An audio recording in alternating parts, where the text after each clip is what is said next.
pate voini khovel pung huap upate ni chibai kabuk chewa tin za na chibai voini a hian kabuk ngal bok chewni voini lim taka hang turin du sakna ka hlan ngal bok cheu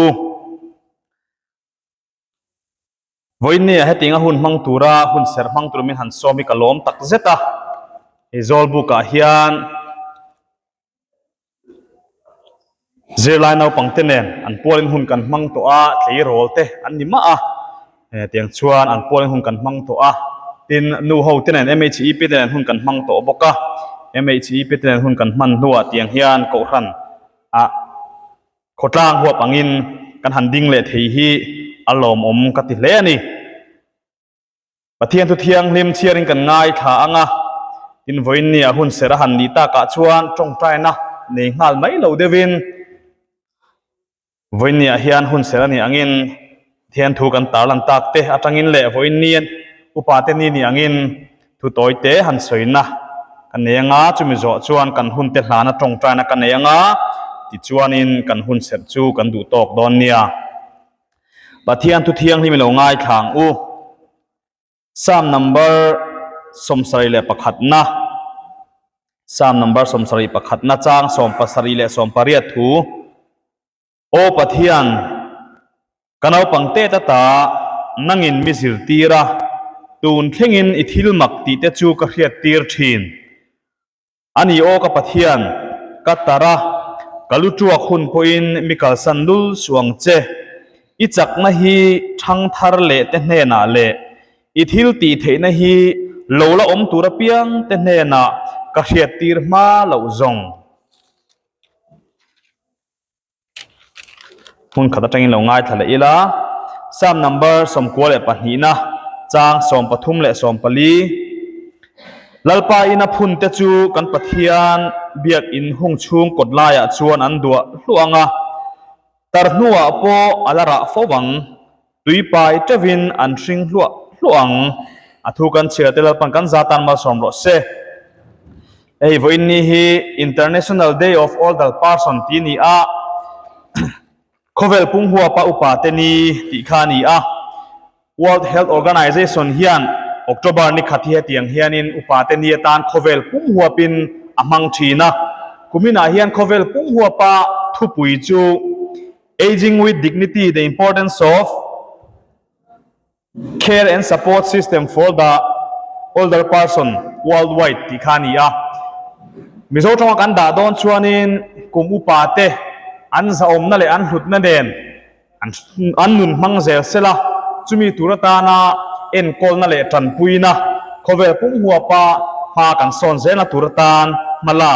ti kha an thu pui ani tiang chuan voin ni hen hetilai Chhipphir tlang a kan lo mang ve thei hi anu hlein ka sia a khovel pung hua pa kan upat pui te kan lo zom ve ani program te reu te ni lova kan hu chin hi chu alian lo ni mai thei ma se khovel pum hua pa he ni man ani ti chuan hei voin ni a hian thil tam tak soi turom kara kum upat hi nia hei ke ni te po voina phe chuan no pang ber kan hi le mo ka tia in jinga karon tel ve a ka in thlung deuh duk mai ma sela pathian mal somna ani tak me mewani ti hi a chiang hlein ka sia a khovel hian in no pan reng na te hi zong thina dam doi le thil chi fran fran hian ma se no pang reng na hi tun thlengin an la mu chuak lovani a mai ro chu van ei thak takin dam chung ero chu arei chove ta zelani hi kumsang kha zakwa somnga khan khovel pung hua pa mishing life expectancy an tia kum upat zong han chorwala hi kum somnga ani aya tamdo chu ombok ma sela chorwal khan sang vak lo ni chu ma se khovel changkan na local zela tiang khan re theina te bo ni chho zela tin dam doi tha te mangin tiang khanin changkan na in ma son na in minon fruit chho zela chu ta chuan tuna hianin sang ni le som ni le palia hian khovel pum hua pa ram zong zong zat ve 50% hi chu andam chung kum chorwal hi kum som sari panga ani ta dor mai ni chu kum som nga ni thina kha andam chung be sei zat an kum khami chorwala kha kum som sari pangani to a ten hei chut tu te phei chuanin sang ni le som thuma hian khovel pung huapin kum som nga chin chung lampang asap tong zong kha chuanin enge elderly person an hantia khang ho te kha kum upa te hi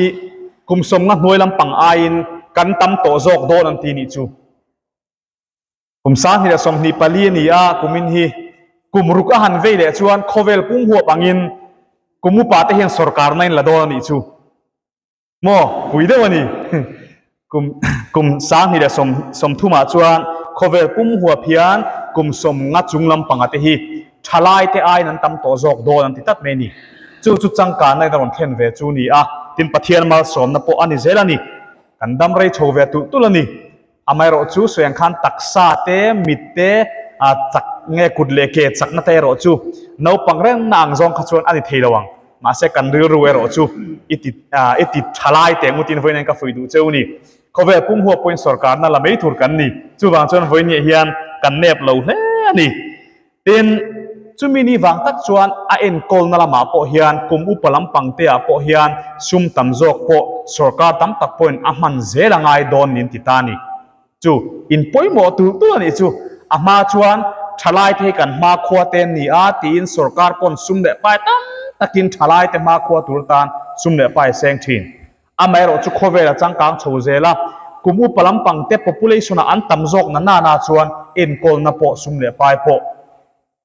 akal tam lo thei lova khovel hi akal zela ni chuan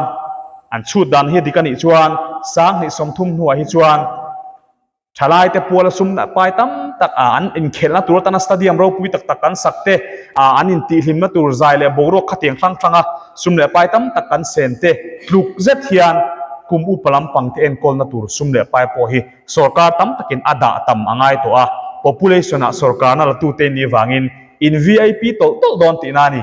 chu kan mabak chu eng zong in thlir thein ka thia voini a hian chu voini a hian han ta lan kan du a amai ro chu thalai te mamo nen in sual tir tur khan ni lowa thalai te hian poimo talawa upa chau ti en kolang u ivom zelang u ti ngot kha chu thei kher lawang amai ro chu kum tam takal ta ai chuan upa ten poimo le zualna in changa khovel pum huwa po in nangma nia investment tam tak akal do na ni ti kha alang thein ka thia voinen kan ta lang ani tin kan bible chang chira po khan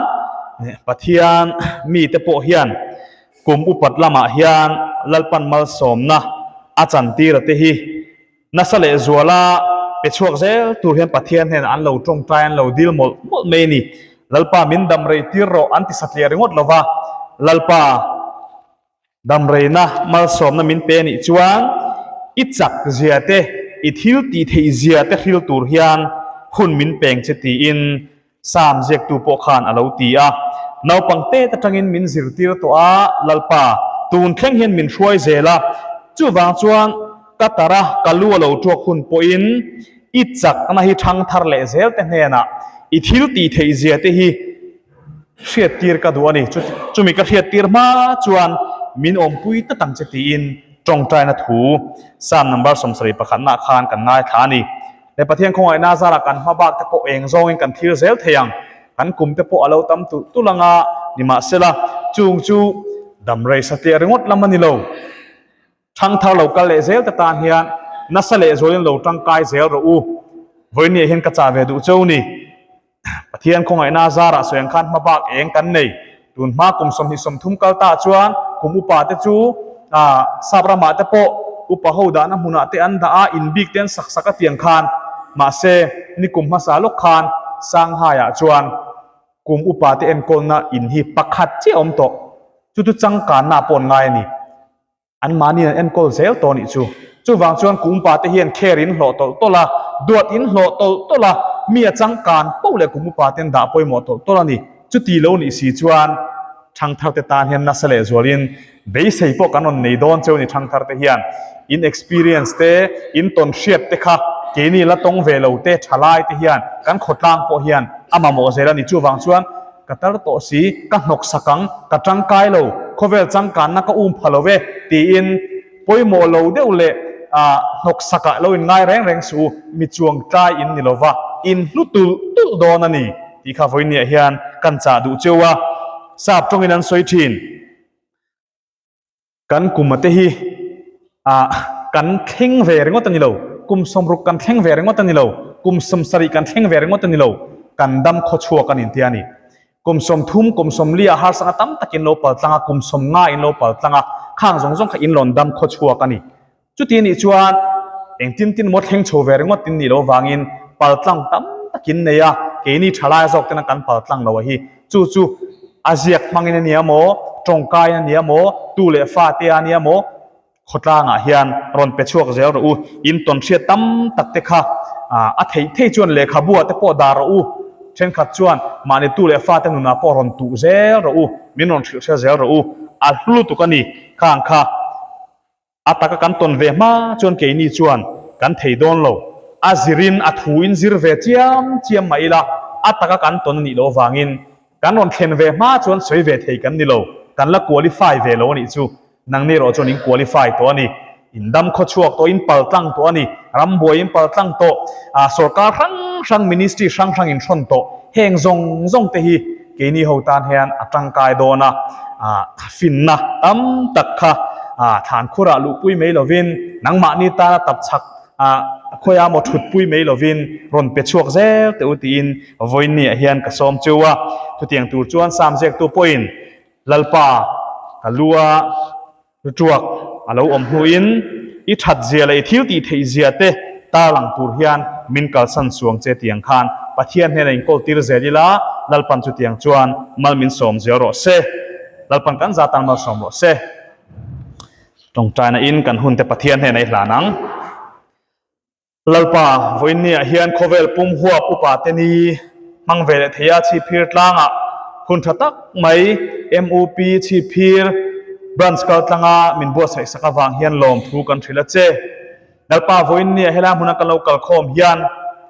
kan khotla upa te hi lalpa kan ro hlu te an ni tak mewani ti hi athare min ria tir le la tinan ma ni phon an hlut na te ria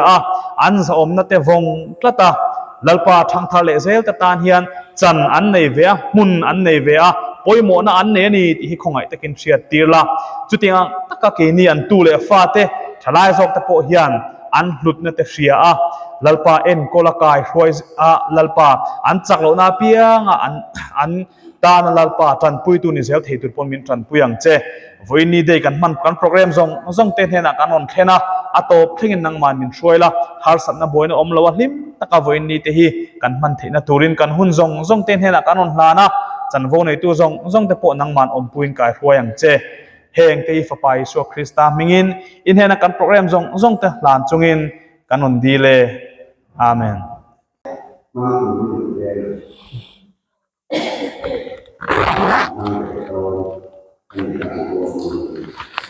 helai mun ngai poi mo tak taka chan bo sang nei te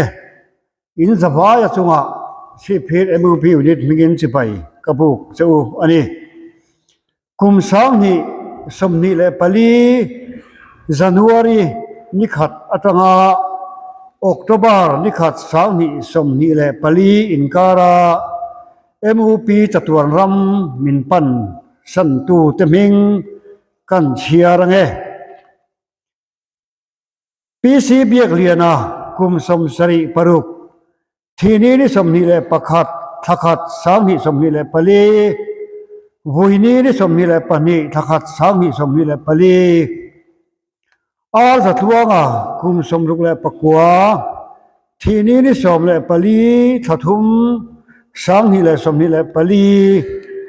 vuini ni som panga thathum sang ni somni le pali si da ruma kum som kwa thini ni som le pani thanga sang ni somni le pali vuini ni som le pathum thanga sang ni le somni le pali ar sang moya kum som sari le pani thini ni somni le pasari thanga sang ni le somni le pali kanupa kan chan te singa hian khotlang rong bol na atanga ni na poimo tak tak chel thei tur te tin khotwal min te thamuang tu tak tak te กันนั้นส่วนฮีปอยกันเตเลมาเซลลปาเรมรวดอันนี้มีเอาเสียเฮบรายบุงกัวจางสมนิปัสริยะเต็นมิสิงตานพอยขัดที่รวดสุมินัวโรเรลนาอมังอเตียบาวินส่งตะชวนพอยเนี่ยMUPชีพิรนิเตเมียนกัลสันเฮกันไงเฮกันวิเฮอันมานี้ปัวนี่เราเทียบเร่งตุรตานมินิตขัดกันดิ้งงอยเด็กินตาชวนปะเทียนเฮระตรงใจอินลันนะกันในรอนยา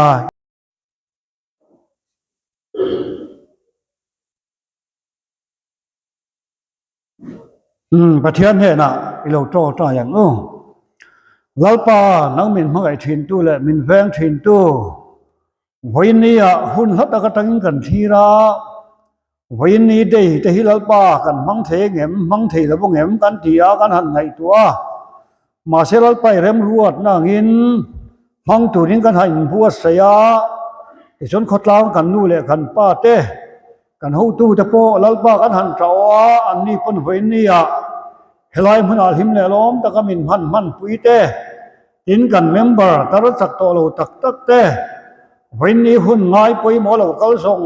ส่งเตกันพอล้อมแต่รู้เลยอินเฮนาลมถูกันสิเจอันนี้นี่มาเซลล์ป้าข้าธนาคารกันเมมเบอร์ปุยกันทักเฮลเอ็มนี่มาเซนถูฟังพวกที่ฮอกโลอันสูพวกที่ละฟ้าปะเทียนทวินไปสิงตานไปขัดที่รวดซึ่งเป็นหัวเราเรื่องนอกมังอาลูติอภางินกันอุณาวปีซีเบียกเลียดเตสัตว์วัวกเตสีดารุมเตอันนี้ผู้สามโมยเตกันนั่นเช่นฮีกันไงเหรอไม่วันนี้เห็นเหหุ่นฮีมังเฟสกันบรรทุแต่ลุเลมนี่มาเซลล์ป้าเริ่มรวดอันนี้ภางินวันนี้เห็นมานี่เรื่องสุวินตุนายหุ่นกันมังเมกาอันมานี่เสียเรื่องนับปัวอินตุนายเห็นหุ่นกันมังหนังมาทาเราเที่ยงที่มินองปุยลาวันนี้ไอเต็มในทรงตะโปนั่งอินดินปุยลาช่วงเตะอาบุลตังตบเชงากันหุ่นกันมันเทนตุรตานานั่งอินมินช่วยตะตุรินกันสวลนาเรามินง่ายดำลา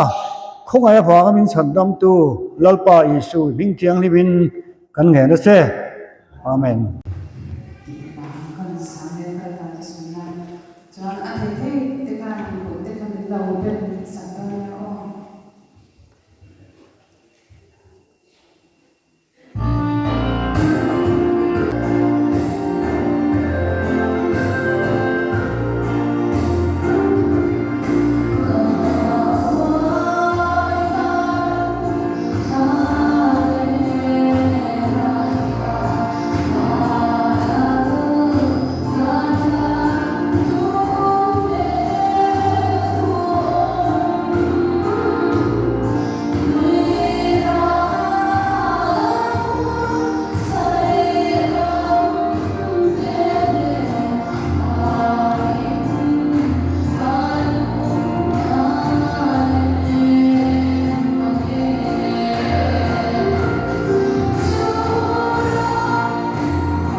national ending na pal tlang le turin tunahan kanin buat sai me kat khothim ba ma kan huwa ikhanin ka duty don lo han kan pa han ma ka to ka chani de khan duty don na ni dia ka ni of ni dia ikop chani kan huwa ya ki toina ko hanin I tutia I thil sau pui kha ka ron soi don lo wa I kwa sai na hun ko ka ni chalo ne ma ma ro chu I ka mai pui mo ne ma hala ya enge ni shia na ane ka chua tin nge thil chaso aban ti ni pan ni khat tal le so pui na na kan ro han the ta in kai chon the na kan ti gar typhoid te malaria te ka ho ka bo wa ni se la he TB te po hi kumina TB elimination program an bang TB bo di ya sarkar kan atum le me ka ni tu na ya no ya in kai chon the ho ka chu bo tum se na nya mi hin kan thiam to a kan thing to a upa te po in kim na chang sia pek kan ni do ma ro chu kan lo chang kan nei na ken te chung nat na in kai chon the lo zinga kan ve tam tak heta local te po ina kan ve tam tak thau ma phang kha kan soi non thok ang chu ka ti ya chung chu kan tra kai pui te po ringa pakhan na chuanin I zum thum khala ni ta sila zum thum kan ti ka chuanin I thisena khan thum atam ti na ni ya a tur za a tam ti khan soi tok me ya medical tam cho soi mai la ka che tak tak rep don chang lawa to kan ta thisen thum kha tam ta chalawa mi tam tak na ya ko ave kan omma chung te chu I engtin ni a lan chwa ta ti kha kan in sha thot kha na ya zun thop kan zun kha thop jing lu tu kan I kha chuanin khatia nga kanin kan in ring te na nga I amai ho chu he kum balo ko pa chuanin kan taksa elastic mo kham ho kha an lo rul ve to ni chu zun thop jing na chu ma se khatia pa ngai ba ka te kanin I zun thum kha kan in ring na nga short speech ni ya ka thei ka ka paramin kan so ya ne chuanin real time na salu tu kan te ke hal ko wa ma kan te khatia anga kan no kan dam do ni lo kal ba chi na nga chuanin kum som thuma chin chu ram ka chu risk group kan ni to ni chu ve kha kan ni to ni chu ra chuan khatia anga kan no ka chuanin tam do ina in lo na nga chuan kan ti khang kha kan ti lo tu te chu khami in ve na kan no soi le nga ka kan ti lo tu chu thil thum kan ei tam lo wang en tinan tam tak chuan he zun ka zun na thuma ko tai ei chu pui lo an ti ya te kan ti ta a pui ni thum kha pui mo ko tai kha pui tel kan se don ya o chuanin thum kha pui ya thum kan ei tam lo wang ma se ngei tok tu ra ni lo ni en tinan zinga te la ya te thum pui kan in ko na ha ni ka in nga chu na chan thum pui thum kan in tu ra ni thum kha kan ei fit lo chuanin hypoglycemia ti ya thum khami thak chama ba khan achar athu thut the ya chu wa chuanin khami ero chu chuna ting pu thum hoi kan ta kan ina nga chuanin meizia chu te pan na wa te ka kan sim thek sa chuan sim a thap me ya kham ko ha ti na sa chuan tu kan ni ya chuanin kan tak sa se na na thalo bok ta ni chuanin en tina ni ma ni ya en na to kan lo ni me the ya zing ka ra kan sha chu kan sun thum te na mo ko mi tara khanin som sari atanga za so aren athem ni tu ta ni zing ka ra kan mo chuanin te ka ma chuan za som ni atanga za som kwa khamin kai lam se khani kan tu manga chu kan in sum the nun phung dik kha mai na ni chu mi nun phung dik to chuan zinga tui kan in nga ti te hi in la wa thak so ka zinga ra te chuan tui in tamila chuan exercise la kan ti khanin kum upa chu chhode dewa ta khan hal la ni chu ma kan training na po mo kum upa te ka chu chhode a chang chu lung le chu khan fan to chin an de wagin enge heart attack te nei phala lo ma wagin thu ya inkal du ni pon tham thei zo la khan kan ta nga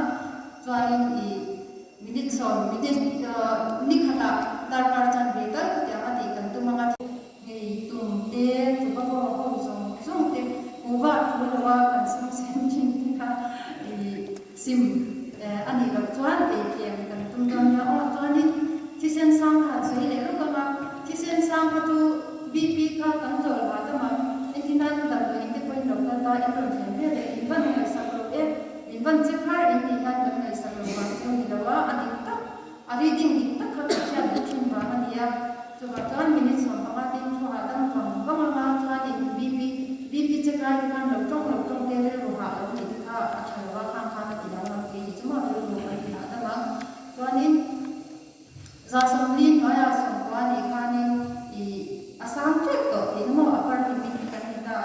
bang chuan kan BP sang kha tiang anga ni ko kan dam doi kha doctor ten tun thuma ko min chaw kha kan ngai roi banga thu ron in pe te ka chon thanga chuanin chi al kan ei te ma mom tu te sa thau te sa li hang hei athen chuan research han ti ya chakai thau ten lo ni chu wa kha kana ron ti sa le ko ni thuma kata khan chakai ko ati dam pang ko pui te ka kan heng lai kan mu hei mai an te le roi te thak te kan ni thai ra mo khang mo kha athar la pya kha kan e ma kan tan samom pui kan ei lo ko khan chak na tha kam tak min te tu an o mani dal te bal na te ya kha kan e la chuani bi sang kha athen chuan dam doi te ei du lo te kan lo ni thina dam doi kha ei in da la ma se bin dam doi ei da wa khan mi ma chu stroke ta ni chu enge lo kom so ei khang e lo kom ei lo kha ei re ma mai do dam chok ei mai an ti ya ka da te lo ni ta chu kha kha mai ka na dik lo mo dam chu mai ei mai kon kan ei mai ma tani en ko chat chuan a hei de te ve kha ko mo hei ke ko ei khan ni ta thum ve ha ko bi kha sa de ya ke lo na ko ni lo pa cha cha la ta ei to lo ni chu mo chuanin stroke hi India rama minute somdi dana khan second somdi dana khan ni tin ni pakhat stroke ma ma chu te ni ya oi em mani kan sui to khan kan na chuan stroke te chu kan taksa kan hon fai kan cham kam em ma boina pa te i kan cham kam hei in ron gal te ko in wa em ma i hei ma dai te han te kan na khang te kan tak kin lai ti te ka ta un china mania kan ti mai ni chuan ni tin i in qualify da thade me ma fai kan ren wa fresh min ti zang ha ya to me ba ka chuan in circulation da ti da kan thisen ka hei lung ya ni na tak tak thonga chuak ten ma oxygen le thisen ka ti kha na ku wala pa pa ya ku han i chumi chu circulate ka da a simple chumi simple to chuan tui tam tak in te in wal te pui te nga ma hei kan han in wal kon sna ka ho no ni te mo kan hei te ti han te kan han in wal kon ma ya tak sa che kwal ni ka tak sai ni e ma kan hei ram chuan ni tin kan in wal pe ram chuan in wal pe in wal ta ila a hei lo ni chuan in kan ta na ta kan ru te ho hei he kan ban te ko zak kha rum nam lo ka ya kan shi sian na ni ka kan dai ma san kan ni na te kan ni do na ni kan taksa kan pro kan in wa ta a fai takin kan in sil fai nga kan underprint te fai takin a chung le kon kan su fai nga tu fi min disa kan pro ti rang a chan tu engkim kan taksa tanga bol lo mo su hi taksa tanga bol ro kan in du to lo ro kan chwa ria kha a far fit te kha on chung ta ni chu kha fa te min kan su fai nga chuanin nisa a khom ro kan bacteria te kha ho kha alo lo thi do ta ni chu mo na ta tam tak chu hei chur mor lo tiang chi te chur thalo chen khatanya ka soi I kanin bon fa lo ba ma kan hei te chuanin zui gong thalo tiang chi te ko kha kha kai ma ti chen fai phim pu lo wang te khan a hei te ya engtin he ascending infection kan ta hi kan wai ta ma chho zo ha in ta na ni chu mo kha ba khanin kan fel fa chuan kha tam tak kan nat na kuma kan mu pui tu kha kan pong pel thi ni kan tu na ya chuanin mi in ma chon zo ma tia kan tak pu kha te kha om ta hoi lo to kan ni chu mo mi hoi kon lo om ta na ma chu ban chuan ki lo chi tlang mi ma hoi lo sa pia ni hoi romana ya ta bu ngo he ya ti wa ya ti te ngol na ke lo ni ko mo ka ya lu te ka kan practice chun jam don na o kha kha hoi mo ni to kan ni chu chuanin CPR ke na mai ti na lo ta kha kha ati da to kha kan se na mo ti hian ni kan ku kha ti hian kan ko sa ma mo ti hian hei ni hela yan ni le ta ni ti ka ya ma mi ta ku tu ka ta wa min ku ru hei ta ku ka ka di ma ni na zo ki lo ba ni ti wa to ni ku tu kan zo wa kan mu ni ka tu na hei kan thin hun kan ti ya thin hun ta nga in dia sa akan hi kan ku kha kan ta ma chuanin voice of thum pressure kan pe nga thu zo kha in chi di vel ta ni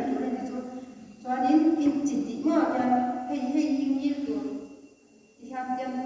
khat ni thum li nga ru sari ya kwa so ti kha so thum kan chiaranga chon phui ni thok kan pe yang be kan max tu ran ya ma se be kan max kan ni chon ta chon ni nan ka kan ku manga phui ni kan ha ba chon phui nga ti yang kan kan ti nga ti ko to ti kha kan nun chan na na kan lo tong pat ta tin chi sen sam te kan tam to sia ti thua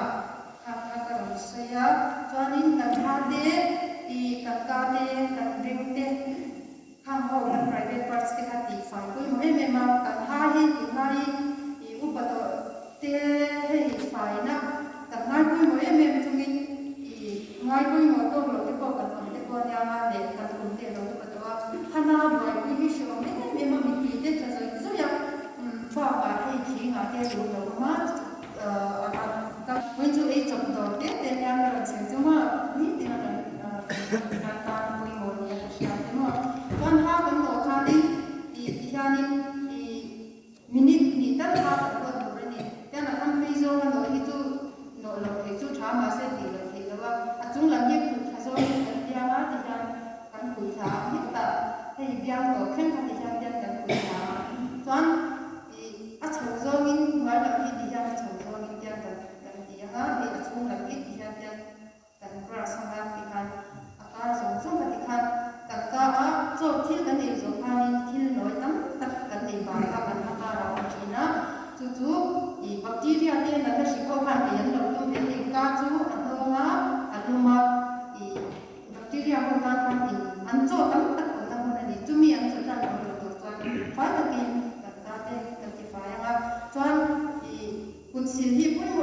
em ma pui mo lo ma kan ta ki a pui mo tu ka i nan na tam tak kan ta ti ta ni wa ni kan kun tin te kan te na ma kun tin se ya khan kun tin ka ra khan tin sir ti ngai to lo ko ki ke ni ko tu thengin hanga sing six technique an anai pui mo pa khat ta ning kan so se na ni se so te lo kan kon mo tu ban chuan in i kun sin kha a pui mo em ma a pui mo na chan tu hei yang thil kan e chat thi na cho kan e ya e kan kan ta kan e ya tu ban chuan in kun kha fai takin kan sil na tu ya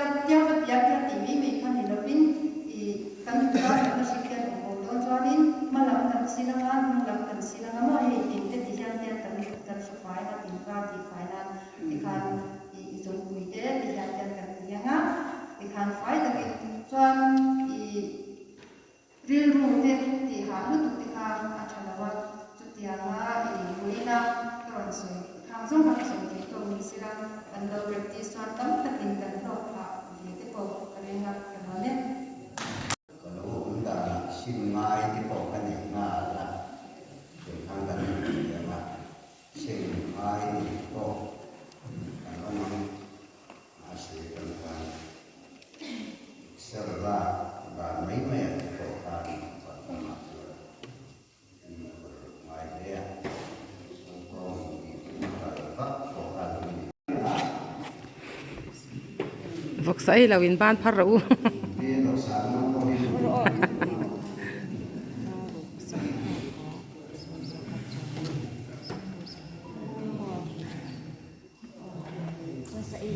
Hãy subscribe cho kênh Ghiền Mì Gõ để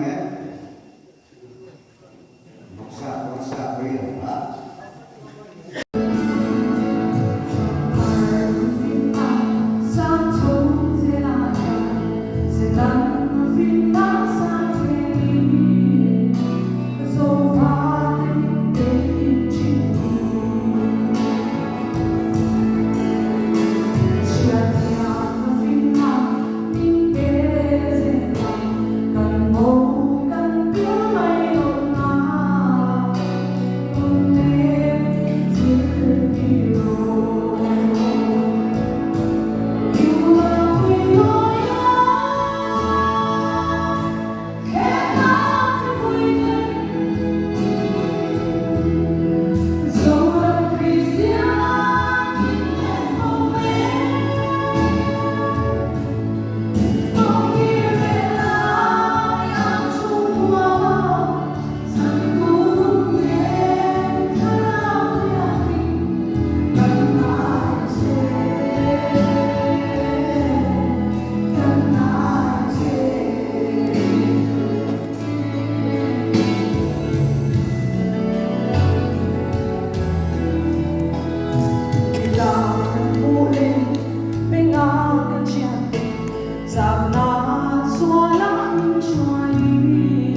Amasain chairman MUP kan suy tu te in hun siat thata min man sak tu reverend bi rosan zuala tere helai kan hutang suy tu kan village council te in kan NGO pui MGP ram kan suy tu te re MUP member hoinia helai MUP Day với sông thum le pathum na mong tu ra local zong zong te si bai ka bu chewin với ni te taka mang chak turin du sakna ala chewa helai huna minga we mea afoi tu kan ni na zona hun so dong thatak mai min siam saka tu te chunga lo tu ka soya ti ko le ro chiwan tu soi wi kan ni lo wa min sia thil thane ro pui tak swin be sei lo in sia nu in lo sia to thang mai ai ka ka soi pol do na ni ya tu ko rei du mang lo tu ra in ngai la MUP Day mang tura local te po hian kan luk na te po hi kan sia te po hi po mun kan sia khat yang khan kong ni thum lagi ka han ti be do na ni chi tiang in machine te po kan ni be tho mai ni na mo phul na che tam le tam lo te he ga hian kan lut na le lut na hi ai na in na lo lo wa nghe ni kan lut na le lut lo na kan te na pe tu kan te na na poi mo te ni ka se ta chu kan ki tu kan ki le ti lo te kan trong ka yin khami ya khan ka trong ka yin ki te kan ngai tu hi poi mo ka se chu ma chuan kan lut na le lut lo na hi na thi ni ala ngani ami nga wa in president kan ya ba khian ko mi tan he ka hu ti na ni mi lo kha wa ye mi so na kan president di tur te ka tiam ka mo pu na te ka ti thi nem ka len thi nem ti kha apoi mo lai der jok chu ani ya kha ka tel ve na kan ka chang ka yin ti kha ki mani le ki mani che te poi ka ni so ye poi mi ka se se te min mu pa te po hian ti tu tam tak kan nei ve ni ti hi voi ni hian se tha le tai na tha le ka sia apa khan na chuan chung kwa voi ni ya MUP Day mang tu ra kan ja kan la tam sa fra mari chuan kan tu kan fa te hian nge ni pi le pu te tha ja noi o khan hu man tin nge ni kan sia to khan ek ma ba sei lo be da kan hui khom to ni ti kha se thar le tai la tha le in ka sia tina pa ni na chuan tong trai na chung chang hi ril ru o ma kan tong trai na te hi nge ni voi tam tak chanin aumin ano tin na te po kan mu to thinin ka ring chi ti ro le ro chuan kan tu kan fa te ya hui thi thili na sal be te an ta na kan tong trai chin te be don rum chang te po kan ni be thinin ka ring he ga hian be dong mai loi la kan tu kan fa te ta hian kan tong trai na ring ko hi a lu ani ti se thang le la khil dang chi ti lo be la in barin về mấy cô đi là cần tu cần qua thế ta là cần trong trai là gì cô hi cần ta ăn tan hiền cần tu để qua thế ta hiền tu tập rất là nhiều sự thăng lấy là mình dâu cái mấy cô hi cần đi lâu năm lần cái cô hi đi về đó mấy nu để cần qua cái cần pi để u cái hiền anh ta phải dân mất số mấy cái gì hiền cần phải chỉ là gì chú mal sớm là chú bên bờ thì ang cái bộ hiến ang bên bờ thì đông về thì đầu tu đông về ra đầu mình na đinh thì hiến là cái bộ cái ngoài này cần nu để qua cái hiến thì và mal sớm là cái chú của ta thì mà ta qua cái ta mal sớm là cái niên em vay này cần hồi lệ cái ta làm nào mà sẽ là em thích ni ai một chúa lần chúa hun là đâu chuyện chú bà ghi trong trai là chúng cha mà hiền tu lệ pha thế ta sẽ cho anh nghe này trong trai sẽ có sẽ làm chủ cái bộ can cần tu lệ pha cần pi để u thế không pi để u tên cần hình trả tin quốc gia là cái cần thăm chuộc tụ ra ngay là đi cảnh suối là nuôi à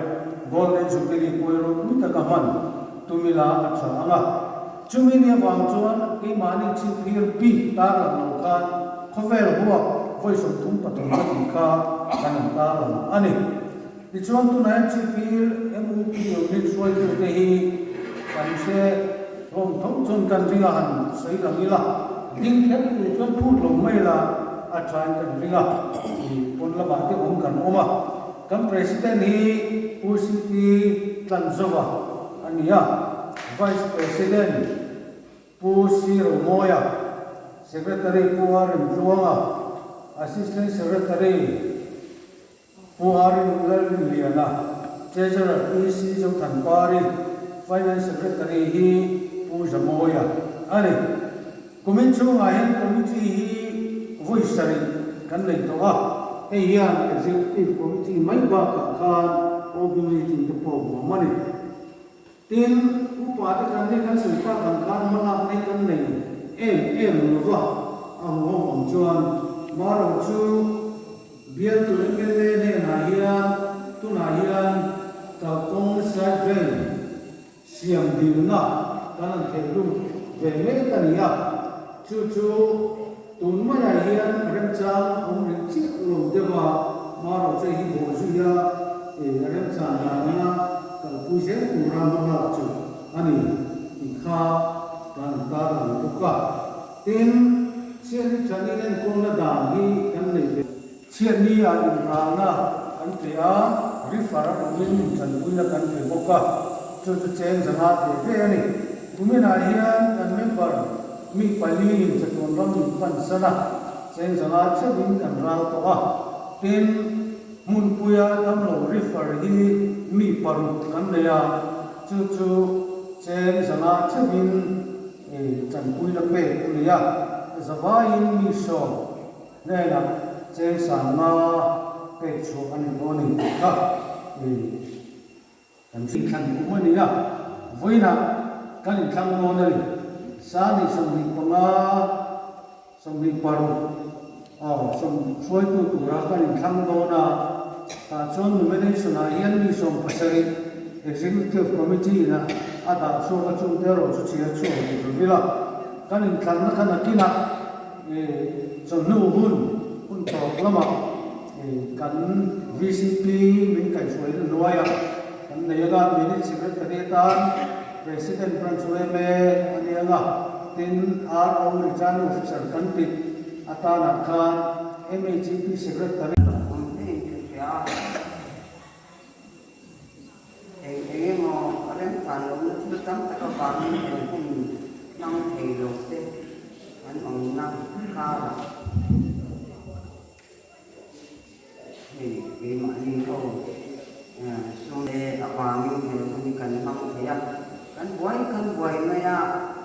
de kan kan se angrenga amai ro man ngai na kan se lawa kan sia kan tenena konin di hebun di ini sumber hotel za yang kan mang di ani boka in sia ni kan ko kan ni ka boktoana ituan koina yan ni special item kan ni tu te kan ni som te le kamen ma dong te le kan hang tu kan kan jen le tu ma te long tu kan sin san tu chuan kan sung di mun di lo mai thai la en ang ye kan ni di kha unit section 10 te ko kan lo shadon ya MUP Chhipphir Upa ni kum sang ni som di pathum October ni khat MUP Day kan man zo nu a poi sa om zat kha cheng sang kan sari som panga kan mang bang cheng sim ni chuang ni kum kan dei man na kan panga chuan balance kan ni me on kha kan di mon ani a kum sang ni som ni bali February tha kan membership Philip kon ani a hetiang hi kan hu ta na ni sub section pakatan cheng som de la ni a cheng ka thun som ria member som kum paria kan ni na ka ani ma ya chuan west section cheng kali som ni north section cheng thanga som nga east section cheng thanga avai cheng sang khataria som nga ani a siat ni fan le MUP Day man na tura ko sakon tuna kan thwa telani ni east section avai si phatsang phatsani tuna kan tholom thozo ta kan humani a ti chuan kumina kan sumla zong ni kan balance on sa sang phatsari sum pamani membership fee ni sang phatsari sum nga lo ni a MUP Day sian ni phana sang phatsari sim phat sang phatsani oi salam song kha cheng sim phat sang ni zariya sum pangani a chuan hen te kan phan da na ni ka Hãy subscribe cho kênh Ghiền Mì Gõ để không bỏ lỡ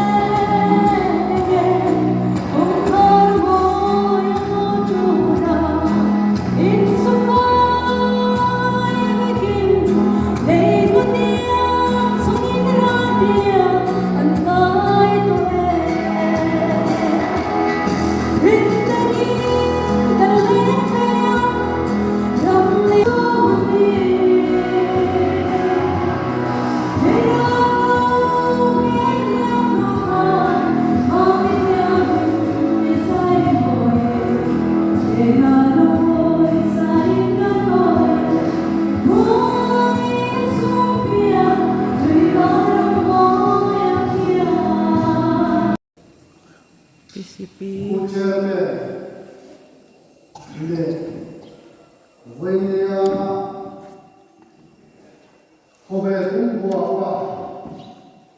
Upa Pawl ni Mizoram local Upa te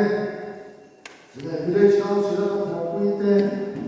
MHC te la thopui te Upa Pawl la thopui te branch way la thopui te hove Upa Pawl ni chibai kan bu phasa chawani thu soi koi soi pura kan dia ka soi re lo pa ama mo so kan suai tu te kan problem hi ang siam thalai ko ni a na ril ru kan mo ni ma ta ni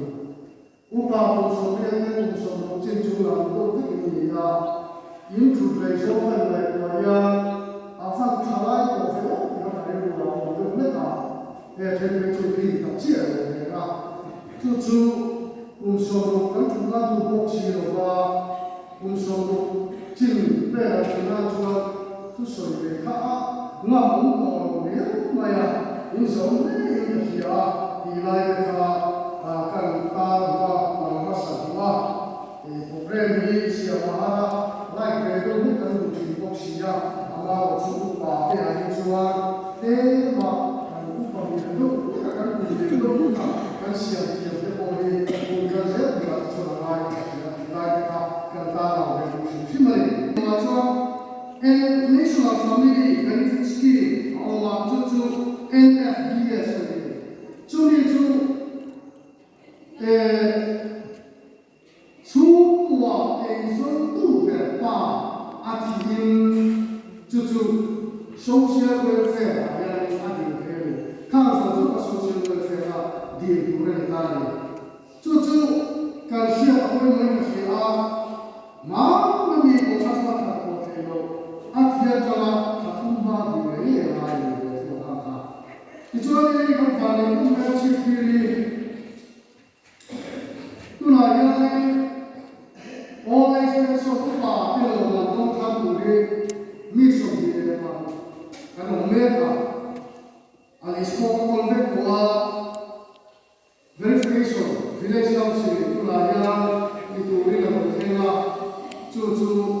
kan imeka ama ba chu ko ni e chu ko chen ka chu ka te na upa pension lo man la ka duwa e no ti ge upa ko de ko ko ni chi ti la ya ka ko ko ke lo man kan la ku de chua upa ko ni la chi ka ti la he ka te ma thai ka ta ke ni ya ku so doctor ni cha cha chi ke ni so ni le to ke no na ka ko na na ya chu verification ka ti ve ka ti chua a ma a chi ni ko ma chu ti ni ko wa chu upa ko ku ni lo chi ni ko e ya ni ka village house president ta ni ko ya a lo ke se chi ma ni so ka ka so na se upa lo ma ka ko ma ni na se tu la so na ya ni ta ka de ka ko ko ni chu ma so ni tu la ko ya ni an la tu ne kan ha sa ji a shui tu te nan fi da ngoi ne lo bi shui tu te ngoi ne ha sa ja se ban ni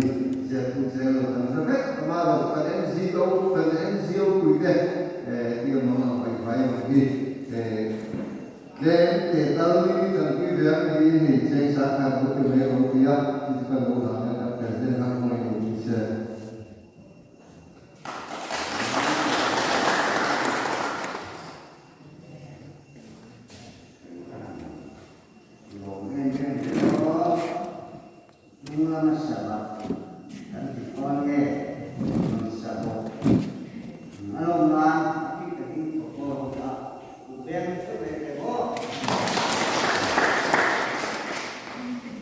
Upa hau de ania vo in ni chu hei vo in chu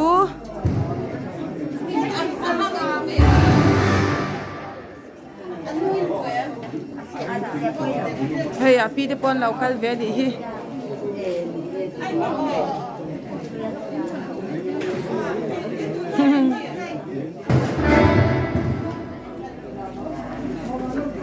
Apu Ming.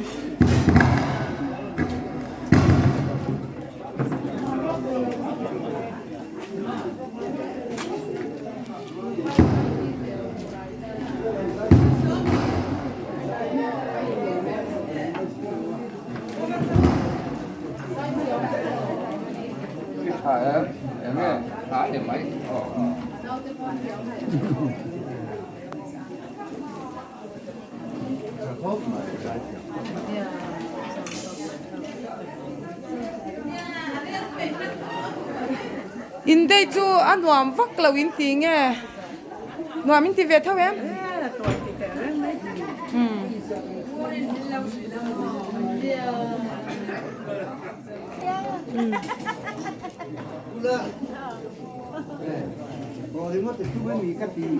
In chu rei le tu ka tiro in taksa te po kham to ang. Anh lúc mà đang về cũng tăng tiro.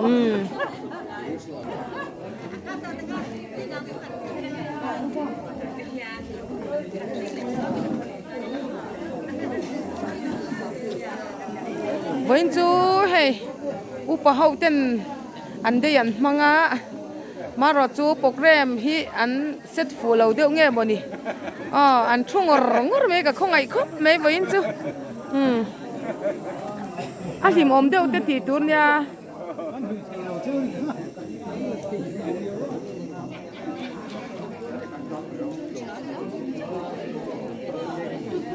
pizza pite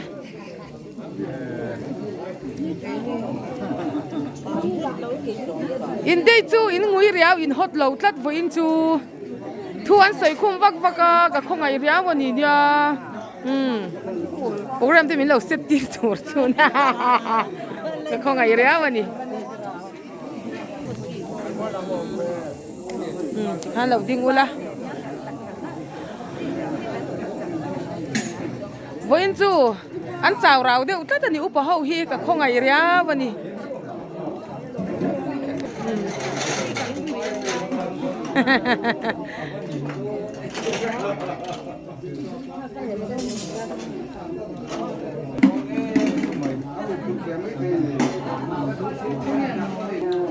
mình pui ăn thuốc mấy mấy có phải hay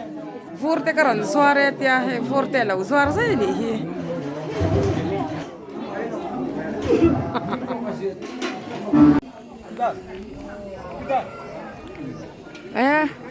apu kap sang chu dal vo le be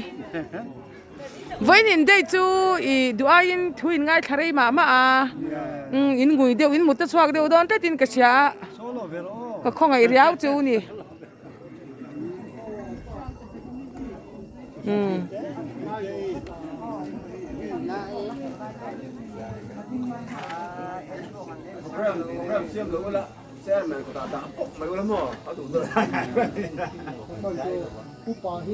hey kan VCP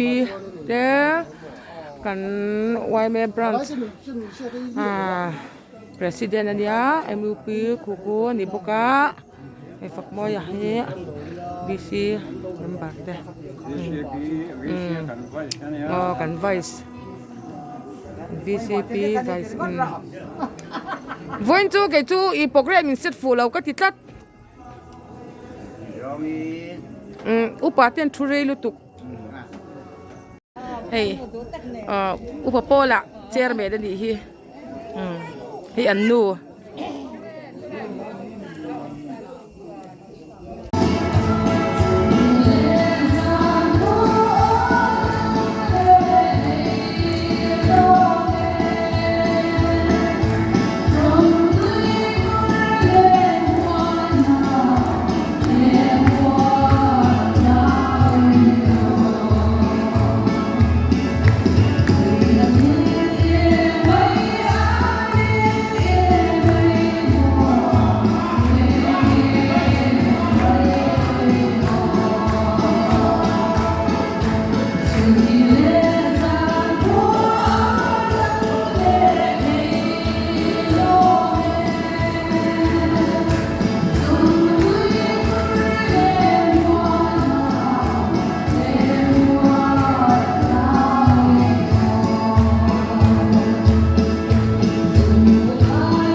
president yan min konfona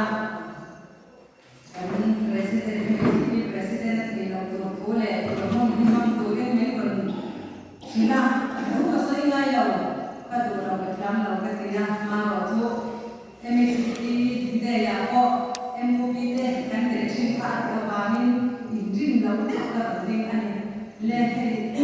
ni kumakanin MUP Day na akanin kusoi tu kami kan kan buat bea maro tu kata salam panghar sana awamin ka bonten di Mizoram Upa Upa ni boisom thum le pathum na mang tura la ka song song de kun mang tu song song de ni pun kin berang harin sipai kan bu bele jawa ha kan la so wa ano ma di upa de ni ma di ya on di kalong ni pun khani kan sai le lo nge MUP Day boisom ni le parian na ti khan le ka ka dong tu na hian boisom thum pathum na ti khan ni box ka ri ru ka wa yang le ba ma se ka samana ma se ka ri na ron se ti to a i bo ni MUP Day boisom thum le pathum na ani ka san a ko el ku ya upa te ni ya ri na te ha ron se na a i ka fia te ta wa an ti ka ka ron se na sa i chon ni ne thu hi ka sai la khom zai in ti siak do na he west section hawin an han west section hawa zai na saber do ni hi len khom zai in ti siak na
chuan na kena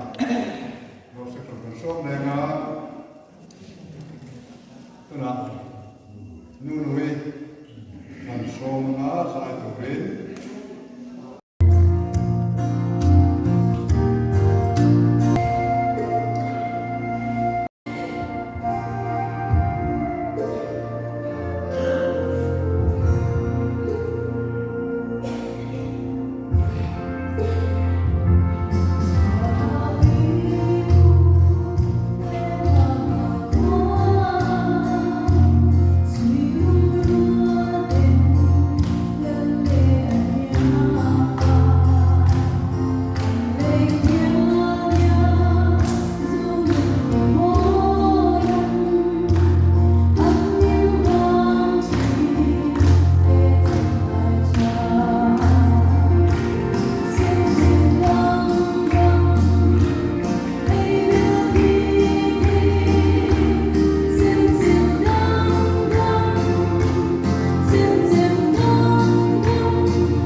te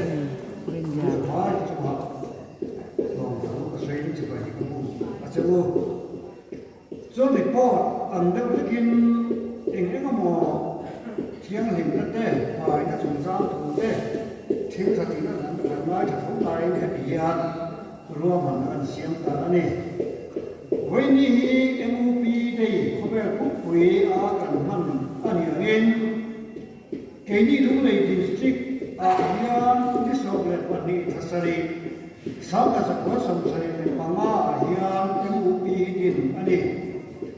hloi tu masapel te president a hian GS zona vice president a hian Puse Puana General Secretary ahian a ke buaya Treasurer ahian uthala ani Vice President Puse Puana chu bhai ni thei press ti de college te po Puse Puana bigin ma nga na ta kan ni ke ma ni pen si phi ri da ahian ni thasom sam ka chakwa sam sai le paria ahian din ani a chu ta kan hloi tu ma sak ta chu President a si rong hinga Secretary Treasurer a sa be te ani te chuan an ni pe ko ni hua a hian kuna lo kala en ma chen kan an so nei ro le a le chuan nei upa pu se te non kal le in non nam me an ni phasan boya we ni thlen hian MUP ni kan ani kan ti kha sei ani ti chuan MUP hian chin chian a play ani a chu rong ti thuma siam ani a chung bara hian a pol a oma chu sing mun kal sel le ma lam an le sin na a en tira a la ya hian le thi a var oma chu mi var chuan tu na ba pol pa to tak tak ta hi kan wang lai bu le ni chuan sak ve tak me tha tak suai tha tak ki ve thei tak kan ni ti a en tira flag noi bara hian adum a oma chumi adum ni chuan tu na chuan en ma kan lo ni thala ve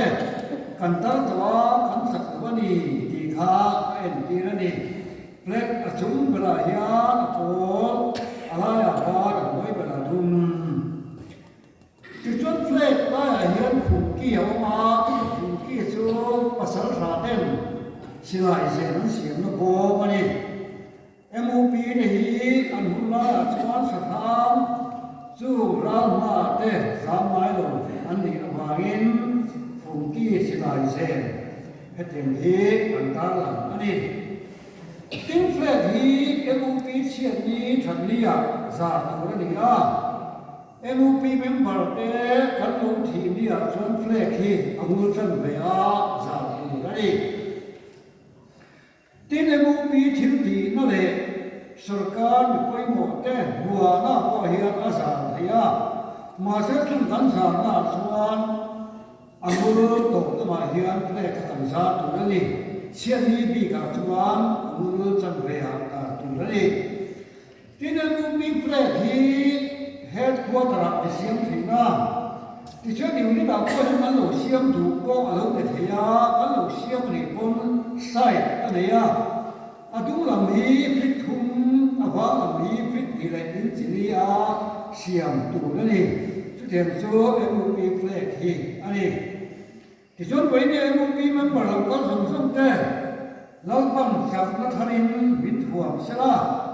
poi ni MUP ni kan man na khata mu le ta te le min tho tu te in ne na hian non tu sei tu tam tak kan ba ni chu bang chuan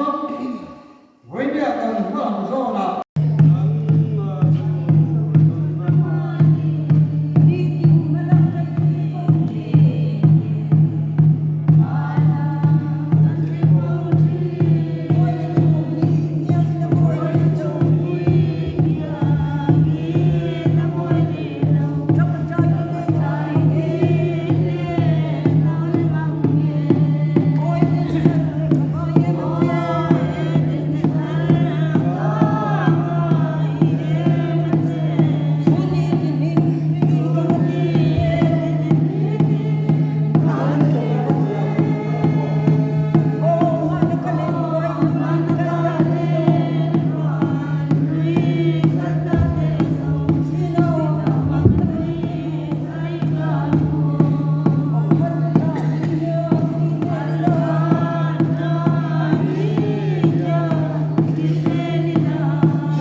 helama hian arsa do theya khilama khian voksa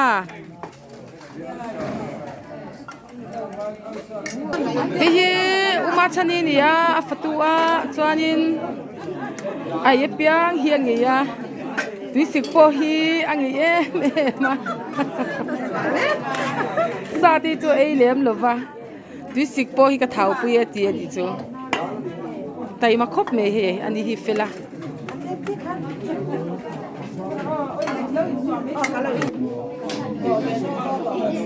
Ryan han chedon ni hi he upa hawin Ryan chedona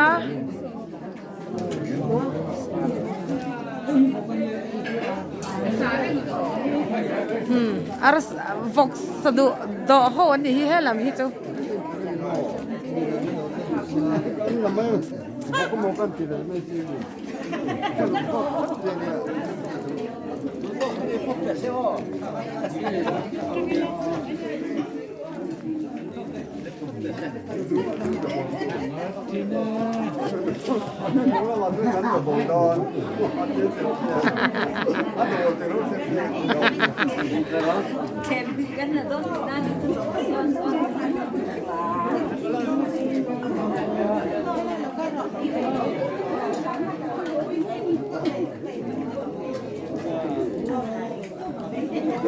kum upa te hi an hlua an za oma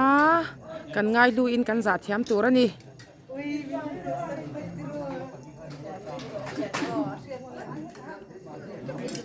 mi chang ka nga piang in kum upa te ngai san na chang le za na chang ka shi thin ani upa te hian thil tam tak an lo tong chuak to a an lo ma chon to a har sat na sang te chuti ang chu an ni a voinia po hian kan khotlanga upa ho te an hlue be min an zom em ani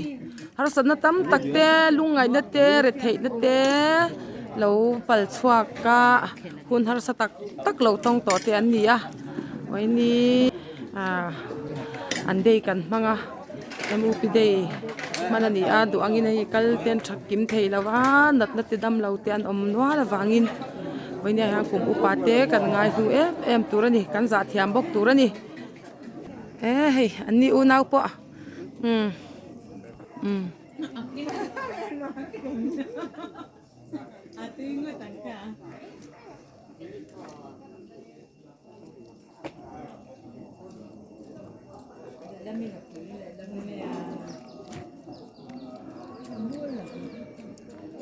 ลอดทุยจักกันเฮงเลยดอนเสนียมันจะละ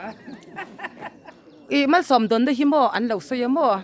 กุมอุปาติง่ายรู้เหลือสาเทียมาเพียงแค่มันสมนั่นตรงอันเดียตักกันนี้มีจู่อ๋อกุมอุปาติง่ายรู้เทียมตั้งแต่ดาเราปุยเทียมเตฮีมีปางง่ายเละมีจังกังอินอภิยังอินกุมอุปาติอันง่ายรู้อินอันดาเราปุยตัวอันนี้จู่ๆมันสมนั่นดนน่าเตะแล้วดีอีให้ฮีมันสมนั่นดนกันดูจวนมานี่อุปาติกันจัดเทียมังปีเล็บปูติกันง่ายรู้หุ่นหาสตักเตะเราเปิดชวกต่อเตะอันนี้จู่ฟังจวนกันง่ายรู้ที่ปะเทียนทัวแล้วดี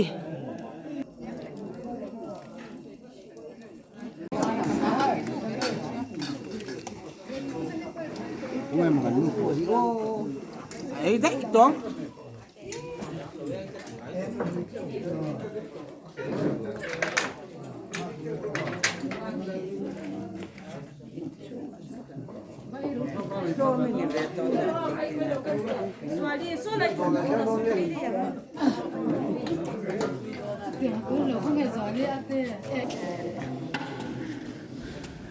อัดวันลูตักเฮ้ยปีเต็นร้อยแล้วเชนี่ฮีปีอุ้ยกะเราโซโล่ตีเราจูนี่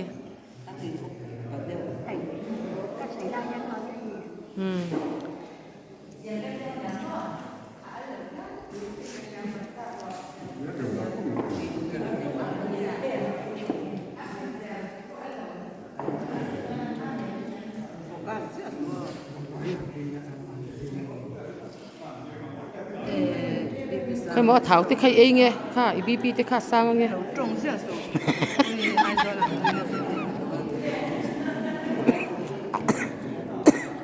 ถาววิลาอีมุมเลยถาวที่ถ้ากระดูอิติเซล่ะขัดอย่างที่เราชิเซลเทน่าอันนี้เราค่ะบอกสตุยนี่ใครลาก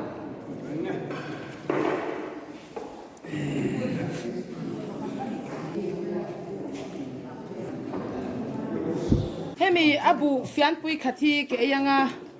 จวนสอเจียร์บุเจียร์งัดที่เกยจักมันนี่เฮ้ยตุยเฟียวัง